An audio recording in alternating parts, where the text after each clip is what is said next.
নিজের অবস্থান নিয়ে নতুন করে ভাবতে বাধ্য হয়েছেন ইউক্রেনের প্রেসিডেন্ট ভলোদিমির জেলেনস্কি। ওভাল অফিসে যুক্তরাষ্ট্রের প্রেসিডেন্ট ডোনাল্ড ট্রাম্পের সঙ্গে বৈঠকে উত্তপ্ত পরিবেশ তৈরি হলেও পরবর্তীতে জেলেনস্কি খোলাখুলিভাবে স্বীকার করেছেন সেটি ছিল অনাকাঙ্ক্ষিত এবং দুঃখজনক একটি পরিস্থিতি। তবে তিনি এটিকে ভবিষ্যতের সম্পর্কের ক্ষেত্রে বড় কোনো বাধা হিসেবে দেখতে চান না।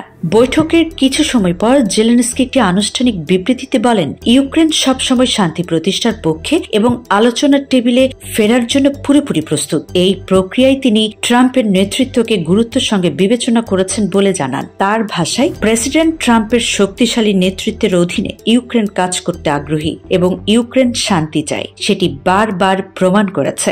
এমন সময় এই বক্তব্য এসেছে যখন যুক্তরাষ্ট্র ঘোষণা দিয়েছে ইউক্রেনের জন্য সামরিক সহায়তা স্থগিত করা হচ্ছে। এ প্রসঙ্গে জেলেনস্কি যুক্তরাষ্ট্রের অতীত ভূমিকার প্রশংসা করেন। বিশেষ করে ট্রাম্প প্রশাসনের সময় জ্যাভলিন মিসাইল সরবরাহের বিষয়টি উল্লেখ করে তিনি জানান, এটি ছিল একটি ঐতিহাসিক সিদ্ধান্ত যা ইউক্রেন কখনো ভুলবে না। তিনি আরো বলেন, মার্কিন প্রশাসনের সামরিক সহায়তা ইউক্রেনের প্রতিরক্ষা শক্তি বাড়াতে সহায়ক হয়েছে এবং এটি আগামীতেও গুরুত্বপূর্ণ ভূমিকা রাখবে বলে তিনি আশাবাদী। শান্তি প্রতিষ্ঠার জন্য জেলেনস্কি বেশ কিছু প্রাথমিক পদক্ষেপের প্রস্তাব দেন। তার মধ্যে রয়েছে যুদ্ধবন্দী বিনিময়, আকাশ ও সমুদ্রের যুদ্ধবিরতি এবং গুরুত্বপূর্ণ বেসামরিক অবকাঠামো সুরক্ষিত রাখা। তিনি আরো বলেন, যদি রাশিয়া এই পদক্ষেপে ইতিবাচক সাড়া দেয় তবে পরবর্তী ধাপে দ্রুত অগ্রসর হতে ইউক্রেন প্রস্তুত।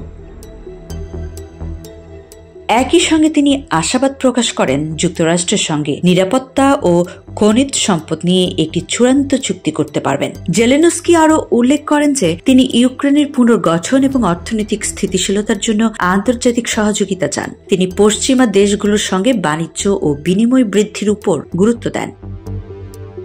এছাড়া তিনি ইউক্রেনের সামরিক সক্ষমতা বাড়ানোর পাশাপাশি কূটনৈতিক প্রচেষ্টার মাধ্যমে সংকট নিরসনে কাজ করতে চান। সব মিলিয়ে ওভাল অফিসের কঠিন মুহূর্তের পরও জেলেনস্কি সংকট নিরসনে যুক্তরাষ্ট্রকে পাশে চান। তিনি বার্তা দিয়েছেন, শান্তির পথে হাঁটতে ইউক্রেন সবসময় রাজি এবং এই প্রক্রিয়ায় ট্রাম্প প্রশাসনের গঠনমূলক ভূমিকা প্রত্যাশা করেন।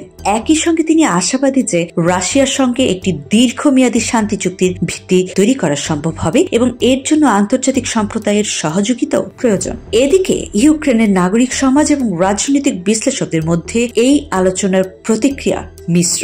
কেউ কেউ মনে করেন জেলেনস্কির এই কূটনৈতিক পদক্ষেপ ইউক্রেনের সার্বভৌমত্বের জন্য ইতিবাচক হতে পারে, তবে অন্যরা এটিকে একটি কৌশলগত ঝুঁকি হিসেবে দেখছেন। বিশেষজ্ঞরা বলছেন, শান্তি আলোচনা যদি কার্যকর হয় তবে এটি দীর্ঘস্থায়ী নিরাপত্তা ও স্থিতিশীলতার ভিত্তি গড়ে তুলতে পারে। তবে যে কোনো চুক্তির ক্ষেত্রে ইউক্রেনের স্বার্থ রক্ষা করাই প্রধান চ্যালেঞ্জ হবে।